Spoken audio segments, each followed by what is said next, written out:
하박국 1장 1절에서 11절까지 말씀입니다. 선지자 하박국이 묵시로 받은 경고라. 제가 너무 빨리 읽었죠? 찾고 계시는데 죄송합니다.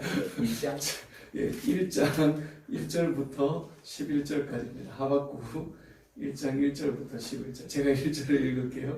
선지자 하박국이 묵시로 받은 경고라. 여호와여, 내가 부르짖어도 주께서 듣지 아니하시니 어느 때까지이까? 내가 강포로 말미암아 외쳐도 주께서 구원하지 아니하시나이까? 어찌하여 내게 죄악을 보게 하시며 패역을 눈으로 보게 하시나이까? 겁탈과 강포가 내 앞에 있고 변론과 분쟁이 일어났나이다.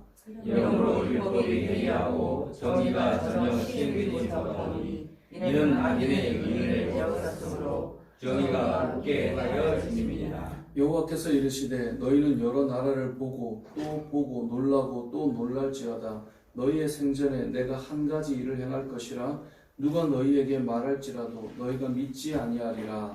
보라, 내가 사납고 성독한 백성 곧 땅이 넓은 곳으로 다니며 자기의 소유가 아닌 것들을 점령하는 갈대아 사람들을 일으키나니 그들은 두렵고 무서우며 당당함과 위엄이 자기들에게서 나오며 그들의 군마는 표범보다 빠르고 저녁 이리보다 사나우며 그들의 마병은 먼 곳에서 빨리 달려오는 마병이라 마치 먹이를 움키려 하는 독수리의 나름과 같으니라. 그들은 다 강포를 행하러 오는데 앞을 향하여 나아가며 사람을 사로잡아 모으기를 모래같이 많이 할 것이요 왕들을 멸시하며 강대를 조소하며 모든 견고한 성들을 비우고 흉벽을 쌓아 그것을 점령할 것이라. 함께요. 그들은 자기들의 힘을 자기들의 신으로 삼는 자들이라. 이에 바람같이 급히 몰아라 지나치게 행하여 범죄하리라. 아멘. 이제 오늘부터 하박국 말씀을 볼 텐데요. 하박국은 하나님 앞에 질문하고 또 하나님의 대답을 들으며 그 당시의 시대에 대해서 하나님께서 어떻게 유다 백성, 이스라엘 백성들을 회복시키시고 또 징계하시고 인도해 가시는가를 보게 됩니다. 선지서를 보다 보면 늘 느끼는 건 마음이 편하진 않다라는 겁니다. 늘. 특히나 이제 선지서가 항상 집중하는 곳은 이제 교회를 개혁하기 위해서 회복시키기 위해서 늘 언급하는 것은 백성들보다는 제사장과 이제 레위인들을 먼저 이제 언급하거든요. 그러니까 백성들이 잘못하기 전에 먼저 제사장들과 레위인들 또 한 부류가 있다면 지도층들에 대한 이야기입니다. 그러니까 오늘 본문도 마찬가지입니다. 오늘 본문에 보면 이 하박국이 하나님 앞에 부르짖으면서 질문을 해요. 그 2절을 보면 하나님 여호와여 내가 이렇게 부르짖는데 왜 듣지 않으십니까? 언제까지 이렇게 가야 됩니까? 그게 뭐냐면 강포로 말미암아 외치는 거예요. 그래서 3절에 보면 죄악을 보게 되는데 그 죄악에 패역이 있고 겁탈과 강포와 변론과 분쟁이 일어나고 있다는 거예요. 그래서 이 2절 3절의 내용의 이 죄의 문제는 이스라엘 백성 전체에 대한 문제이기도 하지만 당시에 이스라엘 백성들의 지도층이 그들의 죄악을 통해서 일어나는 강포와 겁탈과 여러분 지도층의 문제가 일어나면 항상 같이 동반되는 게 지도층을 지지하는 층과 그렇지 않은 자들로 인해서 일어나는 여기 뒤에 나오는 변론과 분쟁이 일어나는 거예요. 그래서 이러한 어떤 죄악의 문제와 그래서 분열의 문제와 논쟁의 문제가 계속 일어나서 하나님 앞에 기도하고 있는 거예요. 근데 이 하박국은 어떤 지금 왕이나 어떤 리더의 자리에 있는 자들을 변호하는 게 아니라 뭐가 무너졌다라고 외치고 싶은 거냐면 4절에 보면 율법이 해이하고 정의가 시행되지 않는 거예요. 그리고 악한 자들이 의인을 둘러싸고 있고 그래서 정의가 지금 굽어져 있는 거예요. 이것 때문에 기도하고 있는 거거든요. 근데 하나님 왜 지금 이 문제 가운데서 부르짖고 있는데 하나님께서 그대로 두십니까? 저들을 저렇게 그대로 둬도 되는 것입니까? 지금 이 말을 하고 있는 겁니다. 오늘 본문에서 우리가 알 수 있는 것은 첫 번째는 하박국이 무엇을 위해 기도하고 있습니까? 현 시대를 위해서 기도하고 있어요. 그리스도인들이 기억해야 될 것은 저와 여러분이 기도할 많은 내용 중에 우리의 가정을 위해서, 우리의 자녀를 위해서 기도할 것이 필요하지만 우리는 이 시대를 위해서 기도해야 돼요.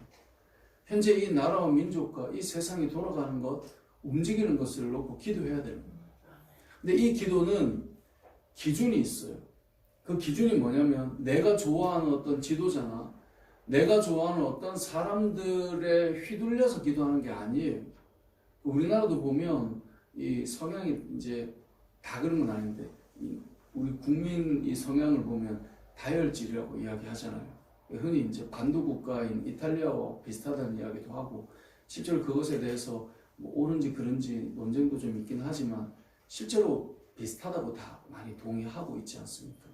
그러니까 우리는 좀 이렇게 지지하는 쪽에 대해서는 엄청나게 또 그렇지 않은 쪽에서는 또 반대쪽으로 우리는 좀 그런 좀 이 부분이 있거든요. 근데 문제는 우리가 기도할 때 그렇게 가는 게 맞느냐 그게 아니라는 거예요. 우리의 이 성도의 기도의 기준은 내가 좋아하면 좀 괜찮고 내가 싫어하면 그게 그렇게 부각돼야 되고 이런 이야기가 아니라 사절에 나오는 것처럼 율법이 해이하고 정의가 시행되지 않는 것 때문에 기도하는 거예요. 그러니까 세상을 볼 때 성도는 기도할 때 하나님의 말씀에 비추어 볼 때 이건 아닌 거면 그것 때문에 가슴 아파해야 되는 거예요. 이제 사회를 가지고 이야기하다 보면 항상 뭐가 어렵냐면 현 시국에 대해서 지지하는 자와 그렇지 않은 자 때문에 목회자를 자꾸 오해를 하다 보니 이제 사실 저도 설교할 때 정치적인 이야기를 거의 꺼내지 않고 가고 있지만 교회 이야기를 해볼게요. 제가 교회 이야기를 예전에 이제 이 교회 목회자들의 문제가 늘 있어 왔지 않습니까?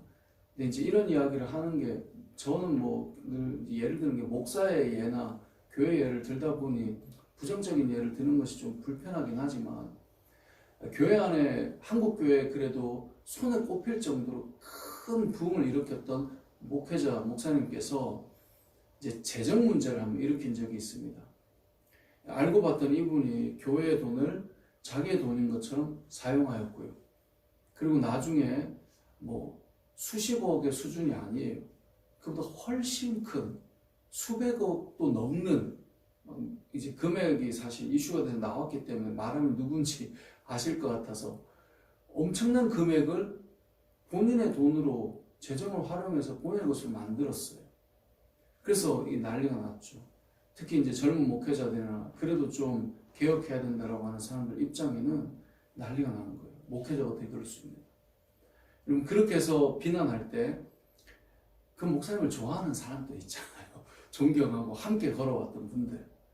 그분들이 옹호할 때 했던 말들이 있어요. 그래도 저 목사님 때문에 교회를 이만큼 세웠고 이 많은 사람들을 하나님께로 인도했는데 그 정도가 문제가 되냐는 거예요. 실제로 그 교회 재정으로 보자면 엄청난 규모이기 때문에 그 금액은 실제 교회의 그 엄청난 재정에 비하면 정말 작을 수도 있어요. 근데 일반인이 볼 때 수백억이 넘는 그 엄청난 금액을 본다면 개인이 그렇게 할 때 그게 말이 되느냐. 근데 항상 편에 있던 분의 얘기는 그거였어요. 그 정도 하신 분인데 그 정도 심지어 어떤 분은 자기가 볼 땐 그거보다 더 해도 된다고 이렇게까지 그분을 지지해 주는 거죠. 그분이 한 거로 생각하면 이제 그래서 어떤 문제가 될 때 그분 편에 있는 분들로 인해서 어떤 문제가 일어날까요? 잘못했음에도 죄를 짓고도 지지해주는 분들을 통해서 그분들을 웃을 수 있는 거예요. 왜냐하면 불의를 행했어도 그 편에 서주는 거예요. 자꾸 다른 프레임을 붙이고 다른 이야기들로 문제가 아닌 것처럼 만들어버리는 거예요. 젊은 세대에 엄청난 이 센세이션을 일으켰던 한 목사님께서도 여자 문제 때문에 우리 교단인데 큰 파장을 한번 일으켰어요. 그래서 그분이 이제 교회에서 나가게 됐는데 교회를 다시 세웠어요. 그리고 교회가 엄청나게 또 잘 세워져 가고 있어요. 거기에서 엄청나게 비난할 때에도 그분의 편에 서주었던 분이 계세요. 그분이 있으니까 젊은이들을 개혁시키고 일으켰다는 거예요. 그 정도 개혁과 그 정도 바람을 일으킬 수 있는 사람이 없다는 거죠. 그러면 그렇게 볼 때 그 정도 가지고 아니 사람이 그 정도 문제 안 일으킨 사람 어디 있냐고 이렇게 이제 이야기하는 거죠. 그렇게 볼 때 여러분들은 어떻게 생각하십니까? 만약에 정치권이 아니고 이제 그냥 교회 안에 이야기를 해봅시다. 어떤 목회자가 엄청난 부흥을 일으켰기 때문에 수백억 수천억을 본인 돈처럼 썼습니다. 저는 그래도 뭔가 깨어있는 성도라면 거기에 대해서 뭔가 그래도 이건 아닌 거 아니야? 라고 저는 해야 된다고 생각해요. 어떻게 그 정도 능력이 되면 그 정도 더 해도 된다라고 그렇게 쉽게 말할 수 있을까요? 아니면 그분 정도 되면 그 정도 개혁을 일으킬 수 있는 사람이 그분밖에 없다는 거예요. 그러니까 아니 그런 문제 좀 일으킨 거 너는 깨끗해? 자꾸 이렇게 말을 바꿔가지고 잘못에 대해서 덮어서 그러니까 결론은 어떻게 가냐면 그렇게 말이 돼도 그분들은 그만한 금액과 그만한 문제들이 문제가 되지 않고 웃으며 지금도 그 길들을 가고 있는 거예요. 교회 이야기를 하자면 이런 건데 이걸 세상으로 그대로 가져가도 전 너무나 닮아 있는 것 같아요. 제 주변에는 이제 젊은 세대 목회자는 진보 성향이 아무래도 많다 보니까 분명히 엄청나게 개혁에 대한 이야기를 하고 외쳤던 친구들인데 저는 이제 지금의 돌아가는 문제들, 사회 현상들 속에 이건 좀 아닌 거 아니야? 이런 생각이 드는 것들이 터져 나올 때 의외로 그 친구들이 해주는 말들을 보면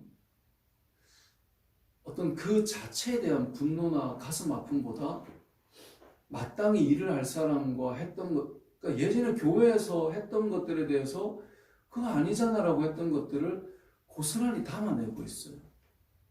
근데 왜 그럴까 생각해 보면 결국은 하나님의 말씀이나 어떤 기준으로서 뭔가를 보는 잣대를 무너뜨려 버리면요. 뭐가 생기게 되냐면 내가 좋아하는 그 시선으로 지지하고 응원해주고 문제시 되지 않음으로 가버린다는 거. 여러분 교회는 성도는 어떤 특정 정권에 따라 왔다 갔다 하면 안 된다고 저는 생각합니다. 우리의 기준은 그냥 말씀인 거예요. 내가 좋아하는 분이 대통령이 될 수도 있고 아닌 사람이 대통령이 될 수도 있어요. 근데 그때에도 그것은 잘못된 것이라고 말해야 되는 거고요. 이때에도 그것은 아니지라고 똑같이 가야 되는 거예요. 왜냐하면 기준은 우리가 아니기 때문에. 그것 때문에 하박국이 외치고 있는 거예요. 하나님 왜 지금 세상이 이 지도자들이 이렇게 가서 여기 나오는 것처럼 3절에 잘 보십시오. 3절 중반에 보면 겁탈과 강포가 내 앞에 있고 그것 때문에 뭐가 일어나요? 변론과 분쟁이 자꾸 일어나는 거예요. 그 이유가 뭐냐면 4절에 율법이 무너졌고요. 정의가 시행되는 게 아니에요. 그 사람들의 힘이 자꾸 기준이 되는 거예요. 그 사람들의 공이 자꾸 기준이 되는 거예요. 그러다 보니까 교회 개혁, 교회 갱신 아무리 외쳐보십시오. 기준이 정의가 아닌데 안 되는 거예요. 그만큼 함께 갔던 사람들이 그 정도 좀 해도 넘어가 줘야 된다고 자꾸 말하는 거예요. 이걸 사회로 옮겨놔도 똑같더라고요. 그때 하나님께서 대답해 주시는 것이 5절 이후의 말씀이거든요. 하나님께서 말씀하시고 너가 놀랄 일이 일어날 거야. 그게 뭐냐면 하박국은 이 사회의 정의의 문제를 가지고 외쳤을 때 이 안에서 문제를 해결해 주실 것이라고 생각했는데 하나님께서는 걱정하지 마. 너도 깜짝 놀랄걸? 그러면서 누굴 데려오냐면 갈대아 사람을 데려와요. 갈대아 사람은 여러분 쉽게 말하면 바벨론 사람들이에요. 밖에서 사람을 데려와서 그 문제를 해결해 버리는 거예요. 그러니까 하박국의 입장은 이게 지금 내부의 문제인데 글로벌하게 문제를 풀어버리는 거죠. 근데 이 갈대아 사람이 7절부터 이 10절까지 보면 얼마나 난폭하고 왜 그런 그 이야기를 쭉 들으면 아니 이들이 오면 안 될 것 같은 거죠. 근데 이들이 어떤 특징에 결국은 11절을 보면요 이렇게 말씀하고 있습니다. 그들은 자기들의 힘을 자기들의 신으로 삼는 자예요. 그러니까 자기가 가진 힘과 그 권력이 그냥 신인 거예요. 그래서 쳐버리는 거예요. 결국은 세상에서 내부의 문제가 뭐예요? 힘을 가진 사람이 자기를 지지해주고 이러면 문제되지 않고 웃으면서 결국은 착복하고 취하고 갈 수 있는 힘으로 갔는데 그보다 더 센 웃으면서 자기들이 힘이라고 여기는 사람들이 와서 밖에서 쳐버리는 거예요. 뭘 느끼겠습니까? 이거 이래도 되는 거야? 이제 그 다음에 이제 하박국이 질문하는 것이 내일 나오겠지만 오늘 본문을 통해 우리가 기억해야 될 것이 있습니다. 이 이제 후반부 내용은 내일 본문과 연결되니까 잠깐 접어두고 두 가지를 기억해야 됩니다. 오늘 말씀을 통해 첫 번째는 성도의 기도는 우리 가정이나 내 개인의 문제에 국한되어 있지 않다는 것. 그래서 모든 이 땅에 있던 그리고 시대를 이렇게 막론하고 성도들은 늘 나라와 민족을 위해 기도했어요. 그래서 저와 여러분은 나라와 민족을 위해 기도해야 돼요. 이 시대와 이 시국을 위해 기도해야 되는 거예요. 단순히 이대로 가다가 정치적으로 문제되는, 경제적으로 문제되는 이런 개념이 아니라 정말 이 땅을 위해 기도해야 되는데 무엇이 회복되도록 기도해야 되냐면 두 번째가 4절에 나오는 하나님의 말씀과 정의가 회복되도록 기도해야 되는 거예요. 여러분, 성도는 한쪽을 지지하는 사람들로 가면 결국은 정치색으로 물들고 말아요. 제가 좋아하는 목사님들도 보면 훌륭하신 분인데 정치 성향이 너무 강하다 보니까 한쪽으로 치우쳐 있는 거예요. 그게 보수든 진보든. 바람직할까요? 그렇지 않아요. 처음에는 바람직해 보이지만 여러분, 세상의 정치인들이 어떻게 하나님 나라와 정의를 말할 수 있겠어요? 결코 그렇지 않아요. 결국은 세상 나라는 하나님께서 세상 나라를 완전하게 말씀하신 적이 한 번도 없었어요. 세상 나라는 결국 무너질 나라고요. 우리는 하나님 나라를 위해 기도하고 하나님의 정의와 공의가 서도록 기도해야 되는 백성이라는 거예요. 그래서 저와 여러분들은 세상 나라의 세상의 권력은 결국은 또 바뀌게 돼요. 영원할 것 같지만 사실은 영원하지 않아요. 우리가 보면 알아요. 그래서 제가 좋아하는 말 중에 화무11홍이고 곤불 10년이라고. 아무리 이뻐 보여도 한계가 있어요. 꽃이 아무리 이뻐도. 권력이 아무리 세 보이고 이제 이래, 그렇지 않아요. 세상의 힘은 또 바뀌어요. 그럼 그때마다 교회는 이쪽에 저쪽에 이럴 거면 그게 아니죠.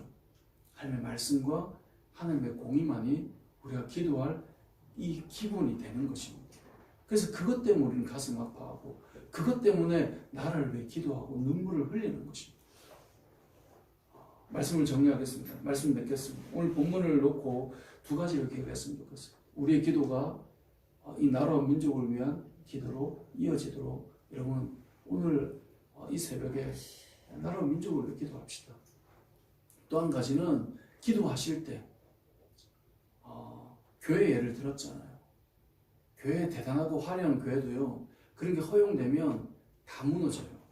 우리 교단에서 가장 대표가 되는 교회가 충영교회였거든요. 오래 가지 못해요. 불의함에 대해서 지지해주면 오래 가지 못해요. 결국은 대리석으로 교회를 가장 화려하게 세웠던 그 모습이 있다 해도 그 교회 출신의 장로님이 대통령이 됐다 해도 수많은 사람이 모였다 해도 그 안에 일어나는 세습이나 돈의 문제나 이런 것들이 그래도 이만큼 세웠잖아 라고 하며 허용해주면 요즘 젊은 세대가 그 교회를 인지하는 사람은 거의 없어요. 여러분, 우리가 기억해야 돼요. 우리의 기도하는 그 가장 기본은 누구 사람이 아니에요.